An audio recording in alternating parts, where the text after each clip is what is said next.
आवश्यकता जो उनकी हो उसकी कमी न हो, इसकी दृष्टि से वहां पर आर्मी के 3 हेलीकॉप्टर, एक वायुसेना का हेलीकॉप्टर वहां पर पहुंच चुका है बरेली से, और राज्य सरकार के जो हमारे प्राइवेट हेलीकॉप्टर वहां पर ऑलरेडी वहां पर तैनात हैं, देहरादून में भी तैनात हैं। आईटीबीपी उत्तरकाशी महिडांडा उनको भी अलर्ट किया गया है, और तमाम जो हमारे मेडिकल टीम है ये सब वहां के लिए सबको तैयार किया गया है। गौचर जो हमारा आईटीबीपी का वहां पर भी 90 जवान हैं जो वहां के लिए निकल गए हैं। इस तरह से सेना के जवान भी वहां से, मैंने जैसे पहले बताया कि सब वहां पर सब लोग वहां पर पहुंच गए हैं। जो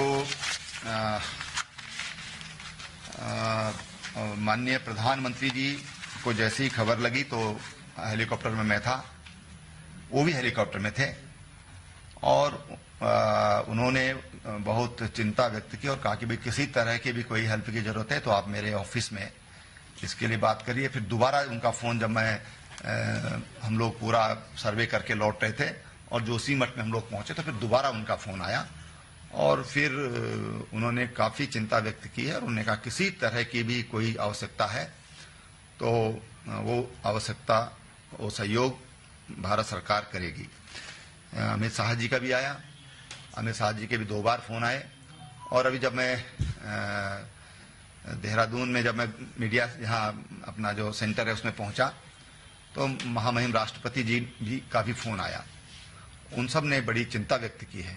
इसके अलावा योगी जी, उन्होंने कहा कि कोई भी सहयोग है तो हम करने के लिए तैयार हैं। बिहार के मुख्यमंत्री नीतीश कुमार जी, गुजरात के मुख्यमंत्री विजय भाई रूपाणी, सब ने सहयोग के लिए सब लोग आगे आए हैं।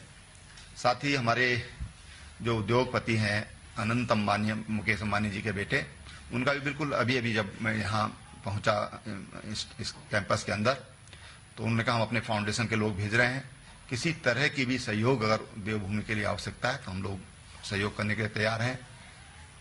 पतंजलि योगपीठ के आचार्य बालकृष्ण जी, उन्होंने कहा जितने भी कोई अनाथ बच्चे हों, कोई वो हों, तो हम उनको गोद लेने के लिए योगपीठ तैयार है, उनके हम शिक्षा दीक्षा उनके लिए हम लोग तैयार हैं। और तत्काल कोई अगर आवश्यकता है तो उसके लिए उन्होंने कहा कोई भी अगर आवश्यकता वहां पर है तो हम सहयोग के लिए तैयार हैं, हम सरकार के साथ खड़े हैं।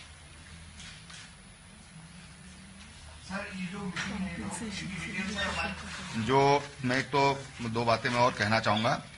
एक तो मैं मीडिया का धन्यवाद करना चाहूंगा, इसलिए कि किसी तरह की भी कोई अफवाह फैलाने में जो फैल जाते हैं ऐसे मौकों पर, और उसके कारण जो पैनिक क्रिएट होता है, मीडिया का मैं बहुत धन्यवाद करता हूं कि बहुत संभल करके और बहुत अच्छे तरीके से मीडिया ने साथ दिया है। उसके लिए मैं उनको बहुत, जितनी भी मैं प्रशंसा करूं, जितनी भी मैं आपका धन्यवाद करूं, मैं समझता हूं कम होगा।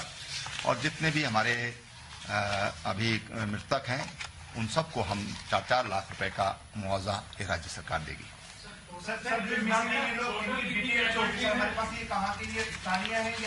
देखिए, ऐसा है कि अभी स्थानीय लोगों की अभी तक जो जानकारी, अभी मैं बिल्कुल ऑथेंटिक पूरी तरह नहीं बोल सकता, लेकिन स्थानीय लोगों की 5 लोग हैं, क्योंकि वहां पर वीकली ऑफ रहता है तो स्थानीय लोग संडे को छुट्टी ले लेते हैं। स्थानीय लोग भी काम करते हैं वहां पर, लेकिन आज वो अवकाश पर थे संयोग से सबके सब लोग। तो स्थानीय लोगों की जो 5 लोग जो रेणी गांव में हुए हैं उनमें 2 लोग तो इसके अलावा पर 180 भेड़ बकरियां भी वहां पर इसमें बह गई हैं। 180, 30 एक की और 150 दूसरों की, जो अभी तक जो जानकारी मिली है। और उनके जो चरवाहे थे वो भी उसमें चले गए। 1-2 महिलाएं घास वास काट रही थी तो चली गई। तो कुल मिला के 5 की वहां पर अभी तक अपुष्ट जानकारी वहां पर उसकी है। सर, इस बात का असेसमेंट हो पाया कि हमें किस बात की जरूरत है, हमें किस चीज की जरूरत है? देखिए, वहां पर अभी जो जरूरत है वो पूरी हमारे पास उपलब्ध है।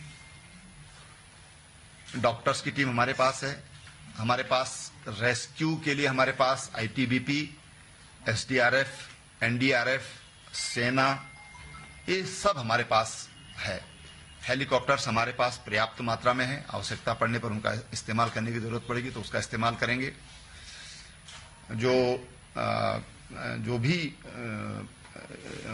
उसके लिए जो एक रेस्क्यू टीम चाहिए वो हमारे पास पूरी उपलब्ध है और उसके लिए जो एक्सपर्टीज चाहिए वो हमारे पास उपलब्ध है। कारण इसका कुछ पता लगता है सर कि इसमें किस वजह से ये? देखिए अभी कारण तो विशेषज्ञ का विषय है, विशेषज्ञ बता पाएंगे कि उसका कारण क्या था, लेकिन अभी सरकार का पूरा ध्यान जिन लोगों को हम जीवन दे सकते हैं, जिनका जीवन बचा सकते हैं, सरकार का पूरा ध्यान उनकी ओर है।